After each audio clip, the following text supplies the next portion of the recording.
Hello, everybody, and welcome to our third session of Hands-on with Mautic. My name is Bastian Hammer. I'm helping companies with their CRM and marketing automation integration. And our topic today is about nurturing versus newsletters. Why should you do what and when does it make sense? We'll all dive into this one and learn more about it today. Our guest today is Adrian. And hello and welcome to the show, Adrian. Do you want to say a couple of words about yourself? Hello, everyone, and welcome. Yeah, well, I'm Adrian. I'm the founder of AV and a proud Mautician since 2019. I will tell you a little bit more later about me and the company. Sounds good. So today about the topic, nurturing versus newsletters. Adrian prepared a couple of slides for us. We will go through the slides.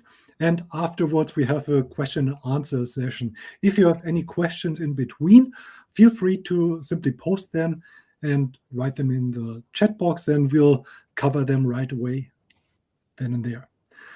Then, without further ado, let's start with it and jump into today's topic. Great. I'm happy to give you this talk, this workshop. I hope it's interesting to you guys, and I hope you'll take away something. So, because my goal is actually that after this workshop, you can design your first simple nurturing campaign in Mautic. I don't know if you already have something in place, but maybe you can even do it while, or at least watch the video later and maybe follow along. But first, I want to start with what marketing automation actually is and why do we need nurturing, and also explain a little bit what it actually is. And then maybe many of you come from sending newsletters. You're familiar with sending out newsletters. And so I want to talk about as well, like, what is the difference between newsletters and nurturing campaigns, and how do we need them, when do we need them, and if it maybe even makes sense to combine them. But then I don't want to talk too much in theory. I brought you two cases, two actual cases that you can see how this is done in practice. And then, of course, in the end, you will have the possibility to answer questions and to ask questions. Sorry, I will answer them. No worries. And then you also have the possibility to do that in the chat. Just put your questions in there. And if it makes sense, we pick them up right away. Yeah, I think then without further ado, I wish we jump in. Just very briefly, what AV actually is. As I already mentioned, we are part of the community since 2019. And pretty quick, I noticed this is a really great software. And so we became a sponsor too. And since last year, I'm also a member of the council. So we progressed from being a user to now offering our hosting, contributing to the community, and even hopefully making good impact in the Mautic Council. But yeah, this is about us, so that you have roughly an idea of who we are. My role is also very technical, but I'm also marketing. I have like two hats, so I can be very technical. I can do code, I can write code, I can do pull requests. But on the other side, like today, I will show you as well, like how you actually use Mautic. Yeah, because I have like both hats, and I love that about Mautic, that it allows me to do both. So marketing automation, what is it? How do I understand it? So with Mautic, we collect a lot of information about our customers, our contacts, our leads. And so with all this information, this allows us to actually address the right person at the right time with the right message. But this is not something that you actually need a software to do. You could also, even if you're very talented and have a big brain, or maybe not too many contacts, you could do that all by yourself, right? Maybe you even do it if you are a very skilled salesperson. You always know what your customers, your contacts are doing. And if you want like send out emails to them when they have their birthday, when I don't know, when they had enough time to think about it, about the proposal, just when you know your customers, you can do that all manually. But with marketing automation, it's a lot easier because it's all in one place. For example, the birthday is in there. And so when the birthday is coming up, the system automatically sends a happy birthday to them. And the more we know, like for example, if they have a family or whatever, or if you add even more specific information to the contact, you can be more and more personal in that automated email. Sometimes even more personal, as if you would write yourself. But let me show you a little bit more what this means. If we talk about marketing, we talk a lot about sales funnels. And a sales funnel is nothing else but a model of how we go from a stranger, from a visitor on your website, and convert them step by step to a customer. And if I say a customer, I don't necessarily mean just a customer. Also there we have different ways of thinking or looking at customers. Because in the old sense, you have like, let's say you are in a B2B context, you have like a very big project ahead. And so it takes a lot of time to actually close that customer. So maybe it's easier to just show them something small first, make them like a small customer, and after a little while, they trust you. And so once they trust you, it's easier for them to say yes to a bigger project, to a longer commitment, and to give you more money or sign a bigger contract. But the same is also true in other stages of your life. Let's say you don't use the apps like the Tinders and the Bumbles and etc. But you go to the bar and you meet somebody. So the first time you meet somebody, you're not going to propose immediately, do you want to marry me? No, you wouldn't do that, right? So you approach somebody, you say hi, and maybe at some point get the phone number. And at this point, you do the conversion from the visitor to the lead. And then once you have the phone number, you send a lot of hopefully well-meant information about you, you exchange information, you transform. At some point, you start maybe dating. And at some point, further down the line, at some point, you become hopefully happily married couple. Yeah, so that's the same. And so how now with the sales funnel, we do all of that, but automated. And once you have it automated, you can put more leads in at the top, and at the end, you should get always the same percentage of customers out. If I quickly may ask, I like the analogy here. So basically, you don't really need a technical solution. You can do this manually on a piece of paper if you have to, but it helps, of course, if you have Mautic, if you do technical systems, then it automates stuff and helps you to automate things. Here, especially about the place lower priced products first. So that implies that you need to have lower priced products. That means like, even if you're only selling, let's say, I don't know, a truck or a car, whatever, and then it's very difficult to sell a lower priced item first because you just don't have it. Do you have any suggestions there, what to do then? Mm-hmm. Yeah, it's a very good question, and one I hear a lot, actually. And maybe something I didn't mention too much is the trust. So we try to gain trust through this funnel. And so let's say you are a car dealer, and maybe this person doesn't really know you very well, right? They just see your job ad somewhere. Not the job ad, sorry, your car ad. And then so they wouldn't necessarily buy on the first, like if they're online, they wouldn't just buy something that's worth 50,000 or 20,000. They wouldn't just put the credit card there. That's a good example. But then what they maybe would do, they maybe would pay for something smaller, like a little service.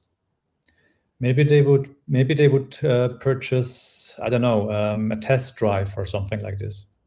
I know mostly they are offered for free, but so maybe that's the more like a lead magnet, that you offer a free test drive, and so they would give you the email address, and so then you have them in your system.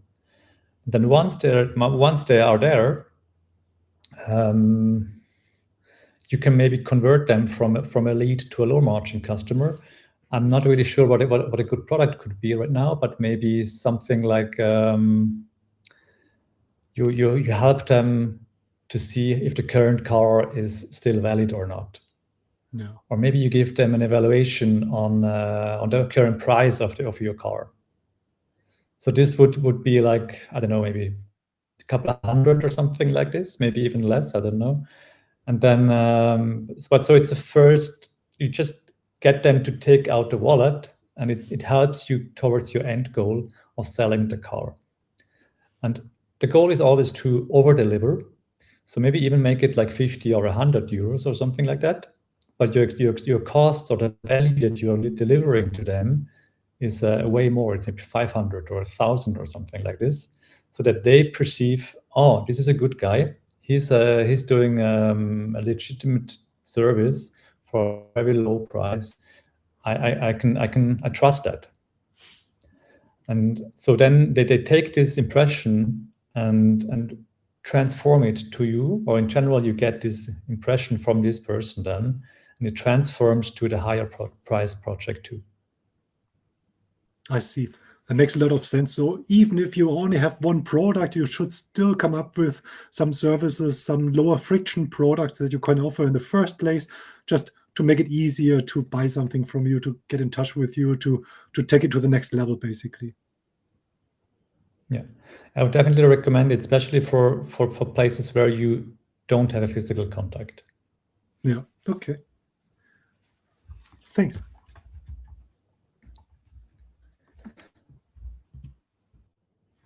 Yeah, so basically now we talked about the first stages of a customer's journey.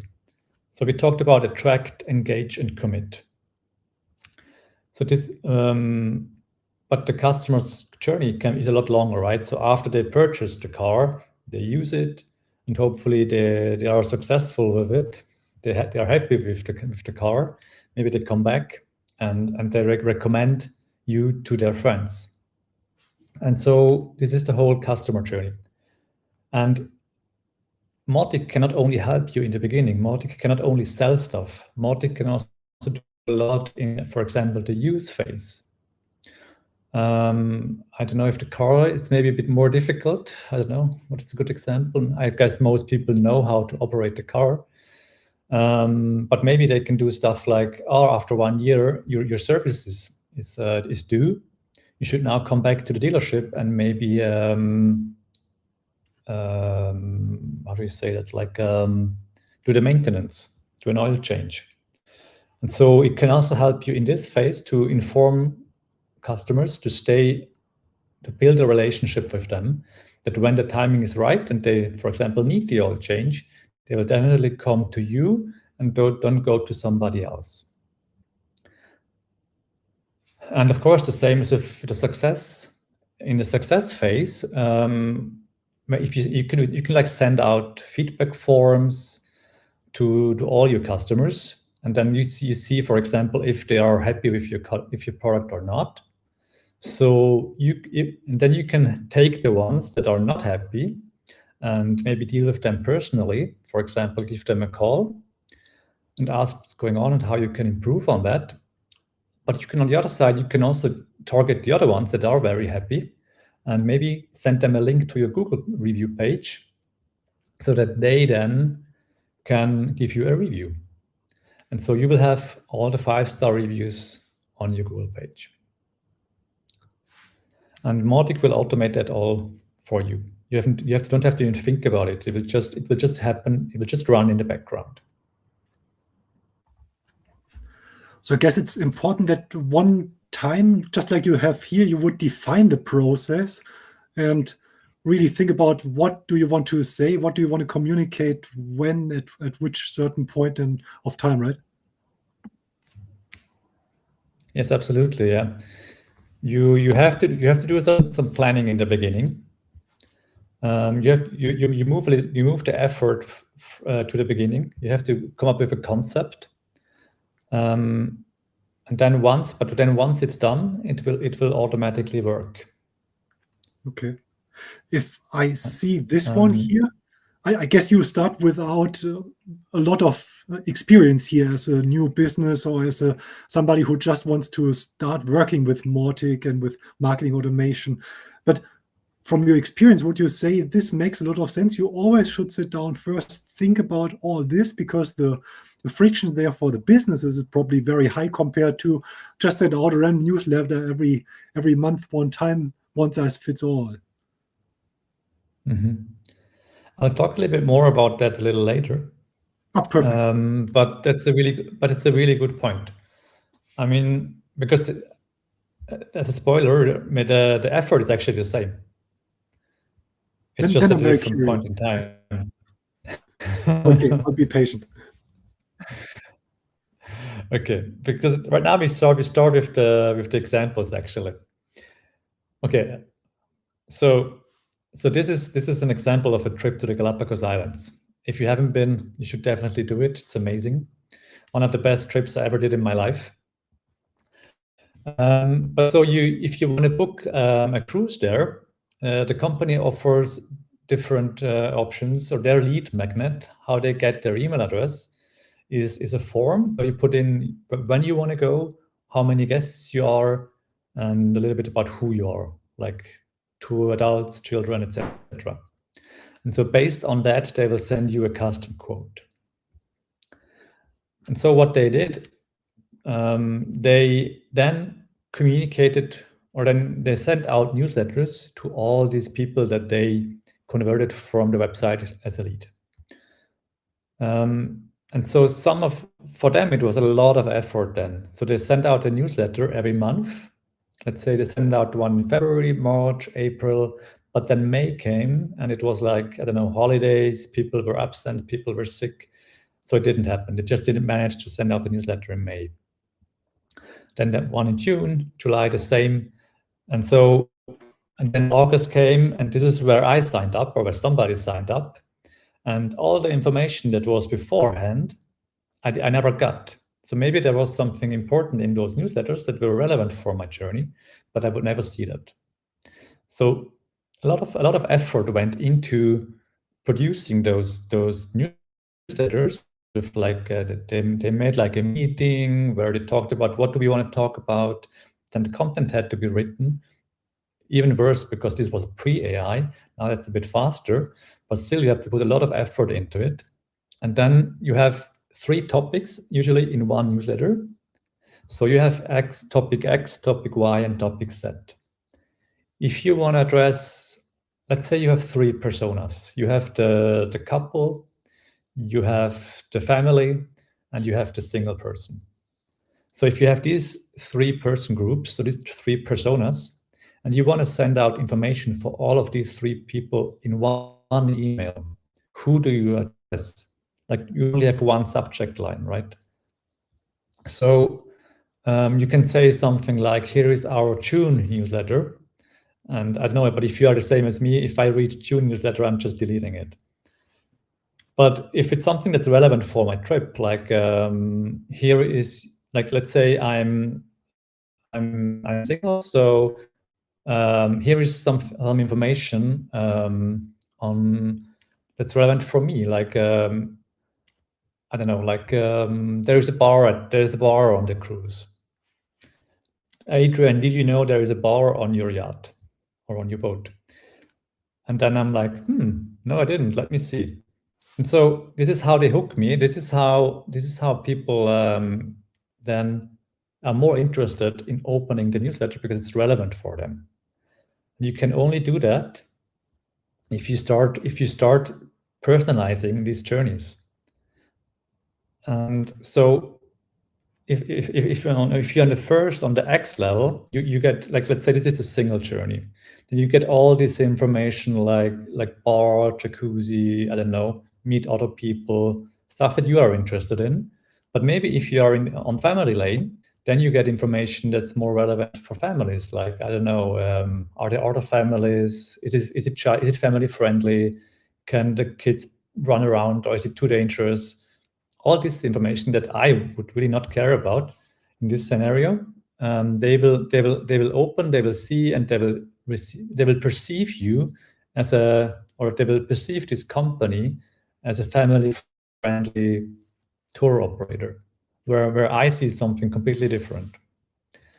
And so I promised I will tell you about how you save time, or that it's the same amount of time. Of course, if you have to produce these 6, 12, 18 emails all at once and think about the strategy all at once, it's a lot of effort. But I wouldn't suggest that you do that. So you already do, like in the slide before, we saw you already you already make a plan. You plan on how for each month. So just take the same structure, but to apply it for one journey. And each month, maybe do one journey, but maybe just do one email each month. And so, but start with like the X topics, for example. And then after 5 or 6 weeks, you will have one journey ready. And then for the next 6 weeks, you take the next journey. And for the next 6 weeks, you get the idea. And so after a little while, you will have you have a lot of personalized journeys for each of your target group. And all of them will be sent out automatically and personalized to the right person. Yeah, I can see how. Sorry. Go ahead. All good. Okay, great. Then let's go one step further. So this was a very simple example. Now we take it to the next level. And so this is Smolio, a financial coaching business in Switzerland. And as a disclaimer, it's also owned by me. So I can talk freely about it. That's a great thing. But so what we did here is we completely automated the full sales funnel.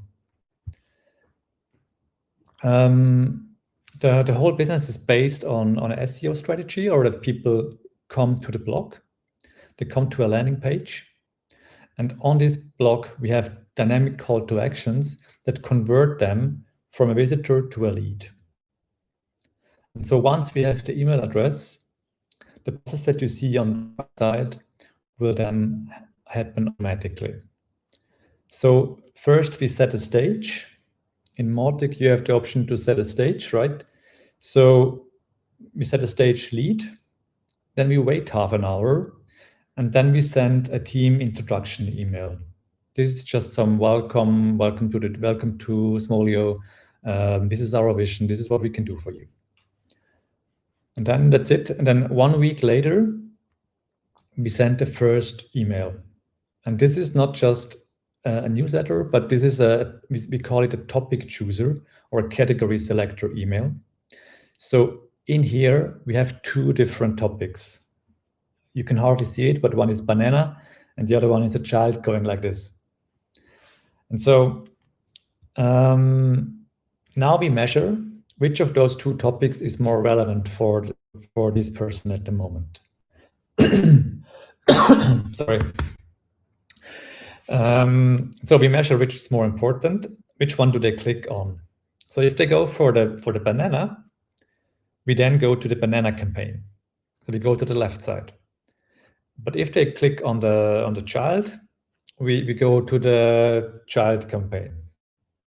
And so depending on their behavior in the nurturing campaign, we send them more information of what they are interested in. And this is then all, like in this process, we have like 5 emails then in each campaign, and then we bring them back to a selector email where they choose again what they're interested in, and this is how the process then continues and continues. And there's no selling in these emails. It's just delivering value. So we just inform them about what's going on. And I mentioned before that we have on the website or on the blog, there's dynamic content. And as you can see here on the right side, we have this green box here. So you have the blog articles and then a call to action. And in this call to action, it's in German, but it says, start the calculator. So this is our lead magnet. So we let the people calculate how, it doesn't matter. We let them calculate something and then we get the email address in exchange. And so, but then once we have the email address, and so once they are in the lead stage, we don't need to ask the email address again. As you remember from the sales funnel, now we want to sell them something with a low price. And so this low price is an ebook in this example. And so once they go into the, so this was before and this is now.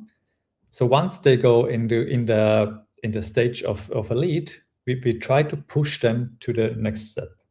So we ask them to buy the ebook now. And this can be done in the email. This can be done on the website, but as well in the emails. So all the nurturing emails will also have the same call to action.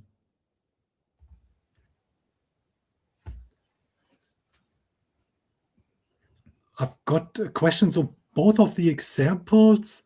I really can see how they make sense because especially with a trip, you know roughly what people are thinking about, like 1 month in advance, 2 months in advance, and so on. So you can build up the journey nicely. What if you have something like apparel, clothing, or whatever, where you have, this is just the season now, and then in the summer it's this season? Does this work as well with very customized journeys? Of course, there's the gender. Yeah, of course, it will work too. I have to think about an example, but yeah, it's like the main goal of the nurturing campaigns is always to stay top of mind, so that you are there when the person does the buying decision. Like also for the yachts, actually, it's like it takes like 1.5 years until they finally take the trip. So it's a very long time where they think about it. Should I really invest that money? And when should I really go? Is all my family on board? So what I'm trying to say is that when they finally decided, yes, we want to do it, you have to make sure that they don't go to Google and just start Googling best yacht cruises Galapagos. No, that they need to remember you. Oh yeah, I got this email yesterday. Yeah. Now, right? And so they start with you again, and they don't forget about you in that moment. And with clothes, it can be very similar. You can even string like a loyalty campaigns or something like that, where you use the Mautic scores and the Mautic points for loyalty points, and then maybe you can hook the customers like this in to get more information and get more of the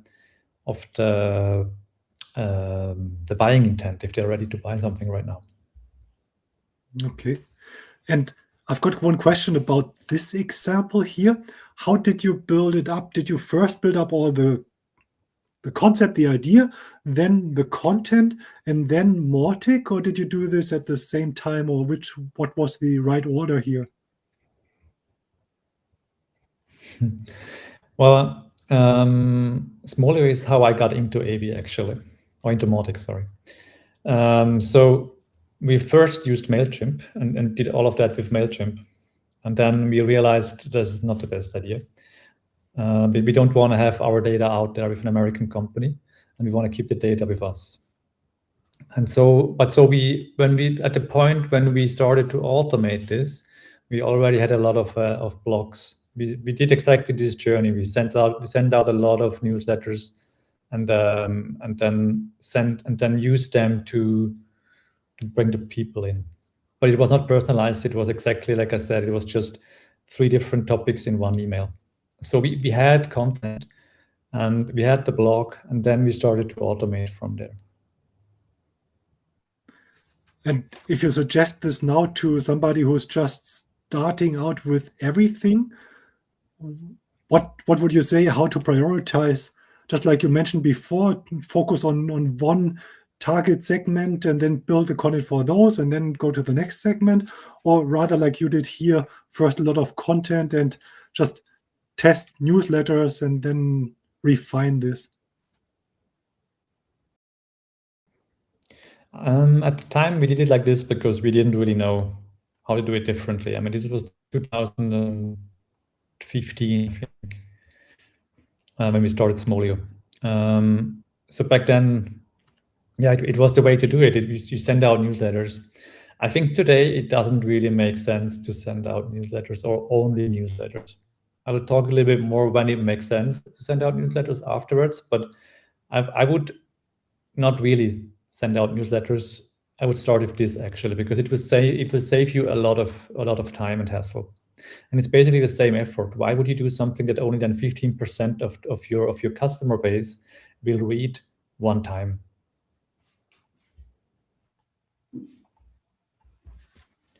Yeah, exactly. I guess that's the argument that you usually hear, from many of my customers. They're used to, just send out a newsletter. It doesn't matter.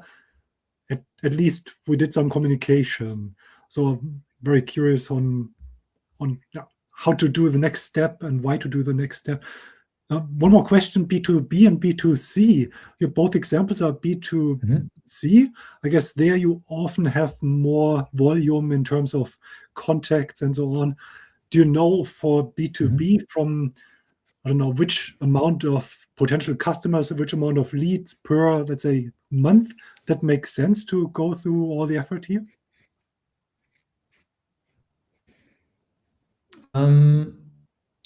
I think actually B2B, in many cases, B2B makes it even more sense than B2C, because the B2B's buying cycles are actually very long.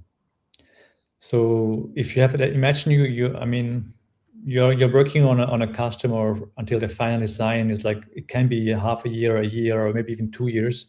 I think the longest I had was 3 years. And so during this time, it's really annoying to ask them every month, hey, how are you? Are you ready to buy now? So it's actually a pain for you, right? And it's maybe also a pain for them to tell you each month, no, I'm not ready yet. So with these emails, you can automate that. And in the best case scenario, you don't only automate it, you also deliver value. So if you can figure out what they need in this moment, like for example, they might need to go to pitch to a board, or they need to calculate the budget or something like this.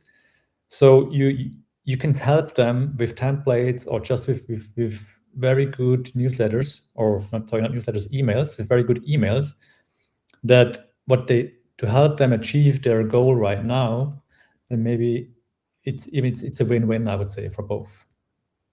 And I don't think the numbers are really important. Maybe if you have 2 or 3 contacts, okay, fair enough. Maybe not. Maybe you can do that in your head. But as soon as you start having a certain amount, maybe even 100, maybe even 50, I don't know. Depends on how organized you are otherwise. But you have to send them like every month an email that delivers value to them. So I would recommend to set it up, because it's not that expensive of a system.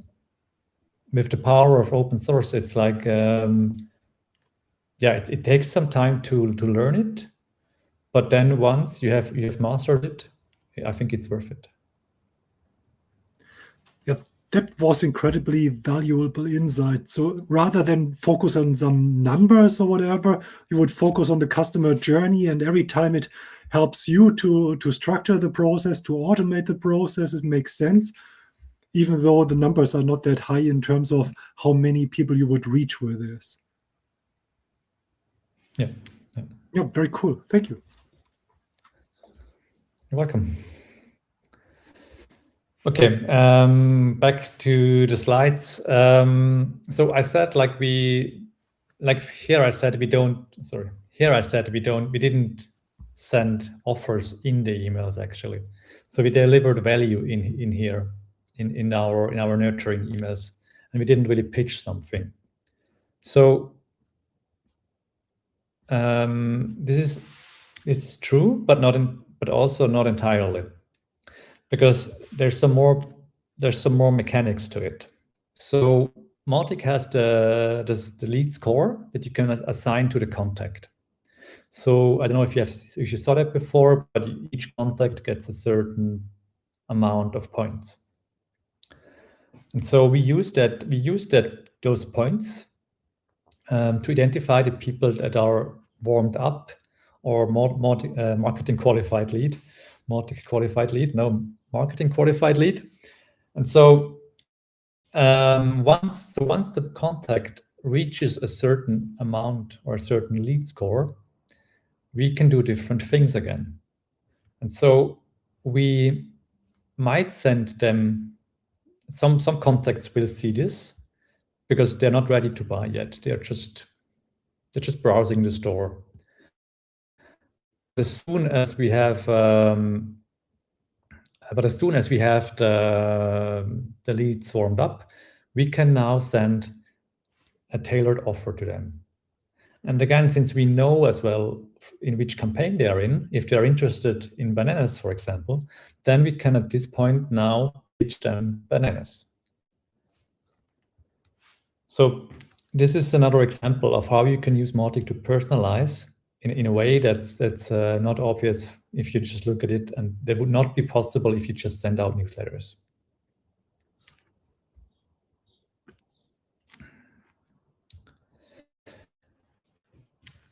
So maybe you're asking yourself now, should I even send out newsletters anymore? And yes, I think you should, but only if it makes sense. Like if you have, because newsletters have a place. I mean, they are broad, so they send out a lot of information to many different people. So if you have interested people, they might read it. And it's also something if you have like timely news. Let's, for example, say some important news happened in your industry, or maybe you mentioned the clothing example before. Maybe you have a spring sale or something like that. Then of course you don't want to have the same email all the time.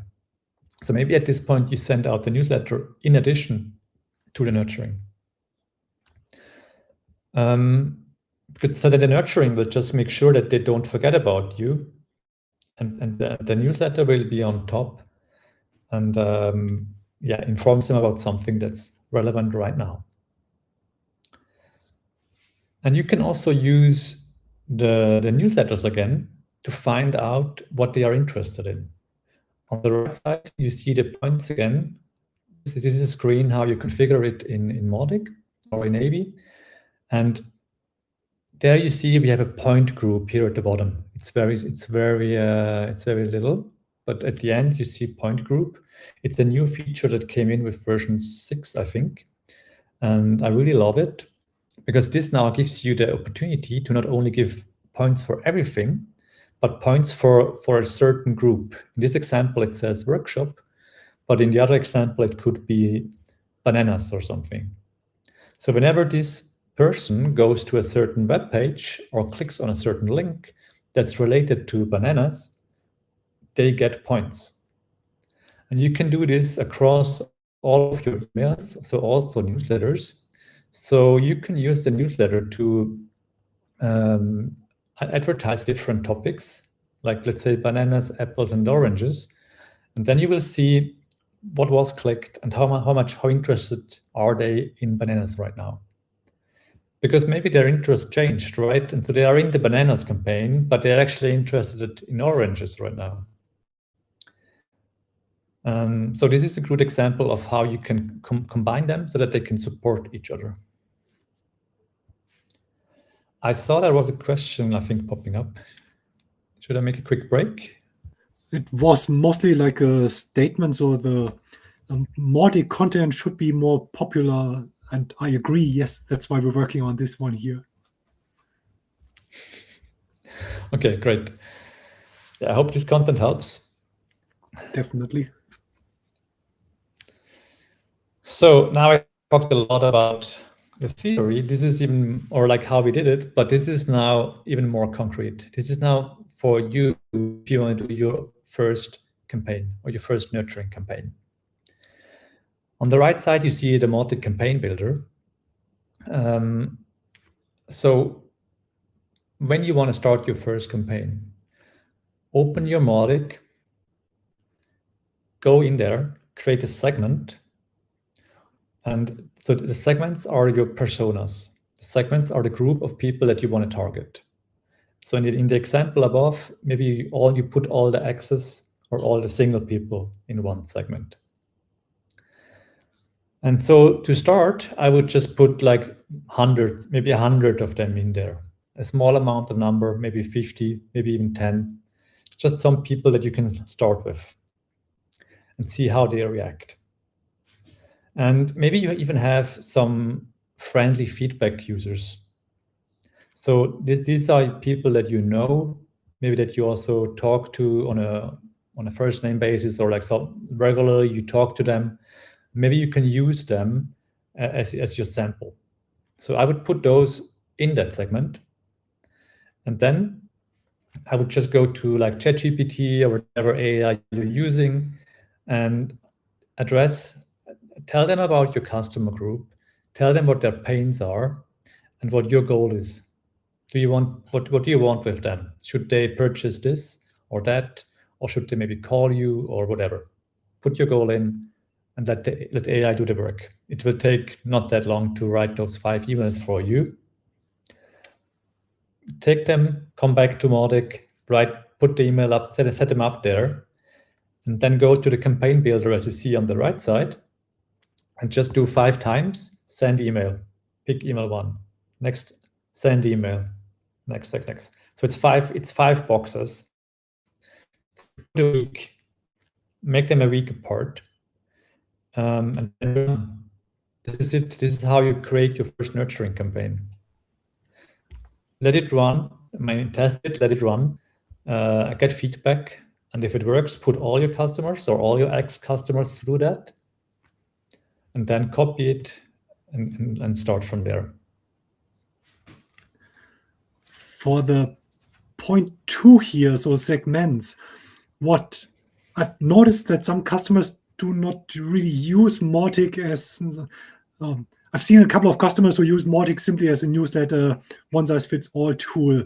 But the amazing thing is you can use filters, fields, and so on for creating your segments. So that's very important here, I guess. Could you name a couple of examples? What kind of fields should you put there as a filter into a segment? Is it something like existing customer or similar? Or what do you suggest? I mean, this is really, I think this is very different for each business. But I think in general, my background is in UX, so I love personas. Mm-hmm. So I always have a persona field in there. So I create like one main, let's say, newsletter segment or one main segment, and then I derive the others based on the persona filter. Yeah. So, and then we have the stages, right, in Mautic, the sales funnel. The next one would then be the sales funnels. So I know what person is in what stage of the customer journey or the sales funnel. And for the persona exercise, how far do you go down there? Do you really have like names with a picture and you outline their profile in every detail and then you put the names into a drop down in Mautic, or how do you do this? Yeah, that's basically it. Yeah. Yeah, very cool. Yeah. And then about yeah. Yeah, no, that's yeah, it's fine. All good. And then for the AI, did you have a chance, or like if you ask the AI to prepare the template already for Mautic, can you completely copy and paste it in the emails, or do you still have to build everything out in the email builder and then copy and paste the content over? With AV, we have it integrated we have a plugin that does exactly that for you. So it generates the whole email with the HTML structure. Yeah. So, and that works really well, actually. So we use that a lot. Okay. So if you want So I would say it works as well if you use at least decently. Okay. So if you want to be very lazy or quick or whatever, then you would use a plugin and you can accomplish this really, like the full integration is there. You just describe what you want to have inside content, layout, and everything, and it will build the email for you right away. Yeah. Yeah. Cool. And then the step number 7 is test. How would I test it? There's a feature of A/B testing. Would you do this right away, or would you test in different ways here for first nurturing campaign? The A/B testing is also a very interesting topic. I love A/B testing per se. It's a great feature to have. But to really have good results there, you need a lot of people. You need a huge contact base.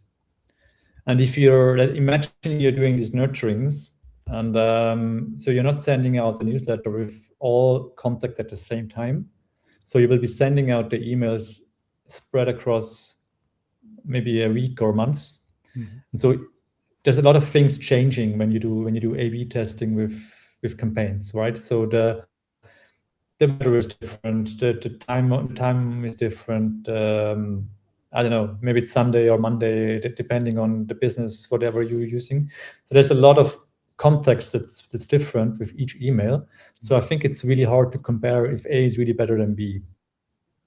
Yeah. Because the numbers are just not high enough. So I'm very careful with A/B testing these days. I would rather do qualitative testings, where like I said, you have a group of people that you can trust, that you can send it to, get feedback from those people, ask them what they think, maybe even customers that you have a good connection with, ask them what they heard, what they liked, what they didn't. I think this is, for smaller numbers, this is definitely the way to go. If you are a bigger company, yes, do A/B testing and really find out what works best for you. Okay, so in this case, the numbers will matter again. If you have plenty of contacts, then A/B testing works nicely, and you can see the results in the data.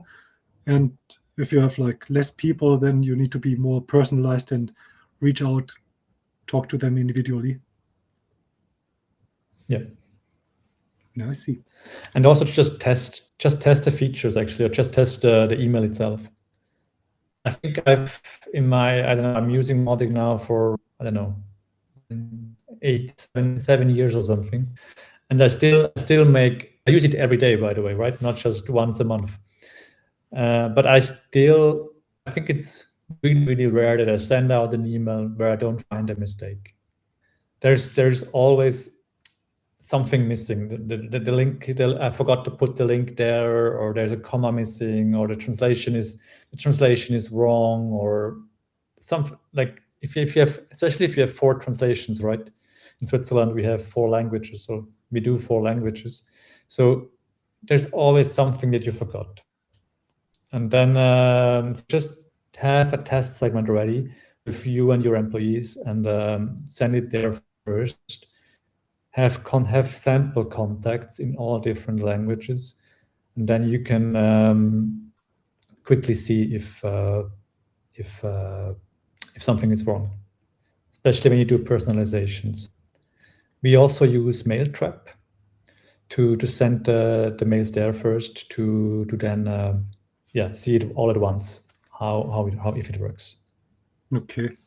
So you have to validate your work as well. So it's mostly like, instead of numbers and A/B tests, it's mostly like humans will validate things are completely correct, and we can go ahead and send out to the live audience, live segment.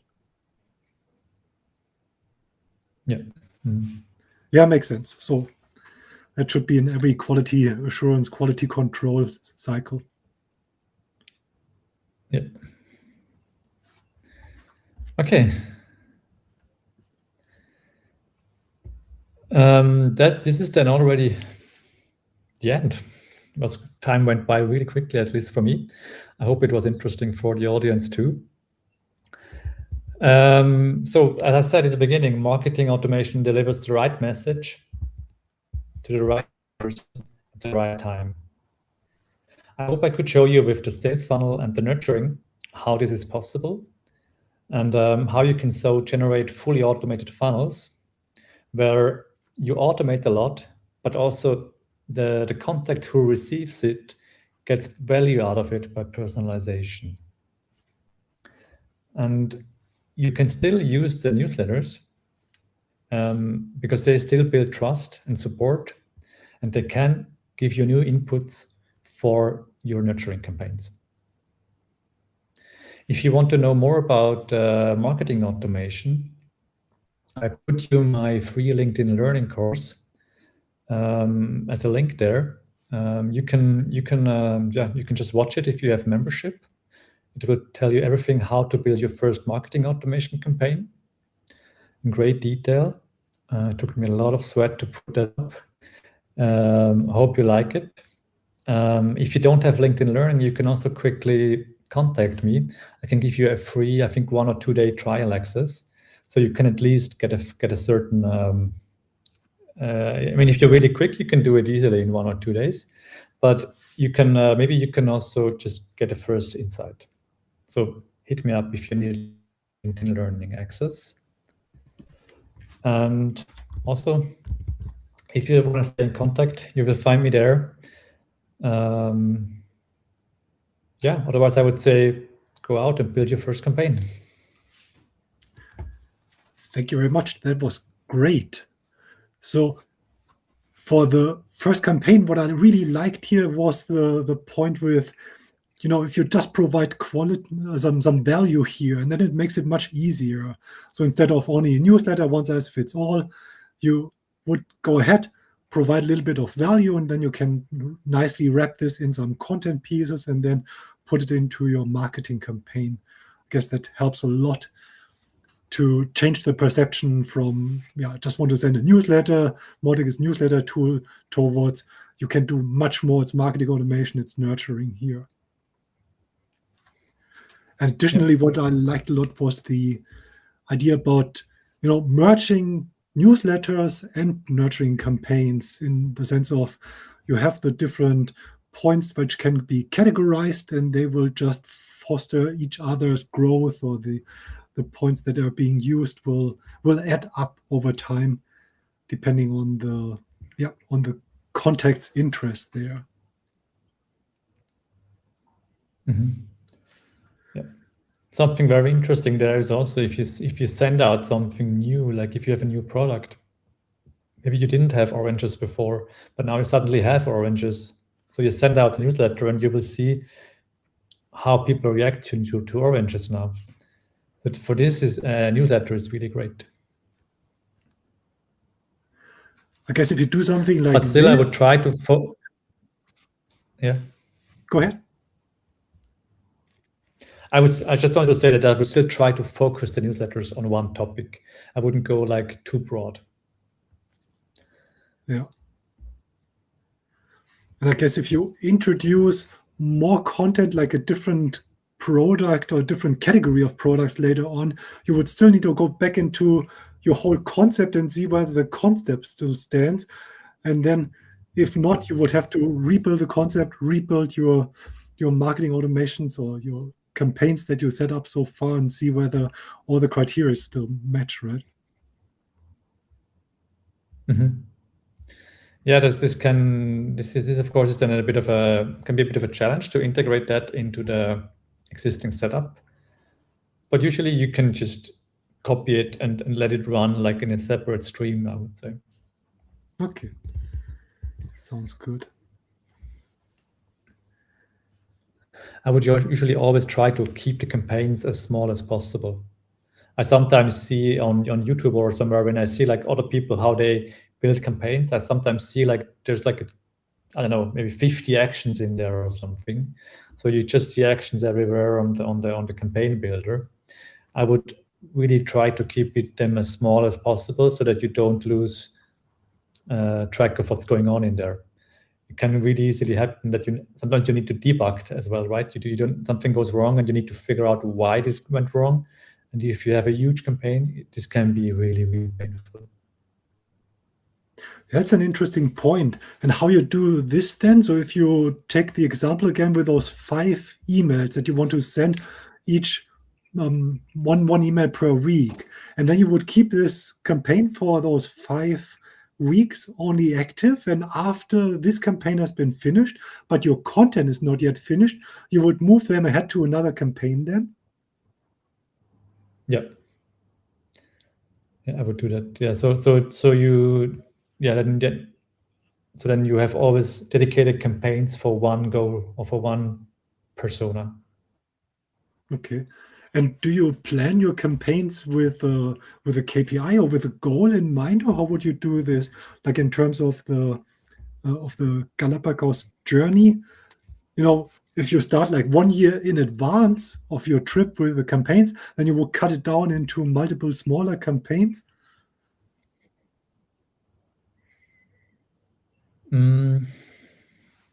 I would usually do one per sales funnel step and persona. So it's not really related to the time, right? So it would be like this persona should go from lead to first time customer. And so then in there, I would keep it concise. And then I would create new one for this persona and this goal. Okay. Does that make sense? Yeah, basically, yes.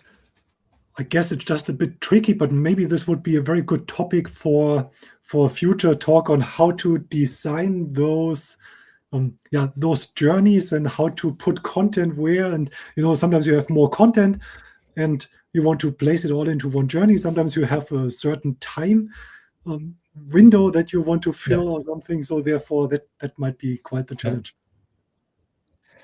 I mean, I know the challenge, but it's not something that we will have if you start with your first time campaign. So maybe we should do a second one where we talk about the more advanced topics. So we also don't scare off the ones that are just starting now with a nurturing campaign. Because in the beginning, it's very easy. You just have 5 emails, 1 segment, and that's it. Perfect. And then you copy this a couple of times, and then after a while. Okay, then let's do this. To all our listeners, you saw this here, what Adrian told you. So take those 5 emails, get started with your first campaigns, and put them into place so that your nurturing journeys, nurturing campaigns will be successful. Adrian, thank you very much for joining, for giving this nice presentation here. It's very good and valuable, and I enjoyed it and learned a lot. Thanks for having me, and thanks for everyone listening. Thank you too. See you next time. Bye.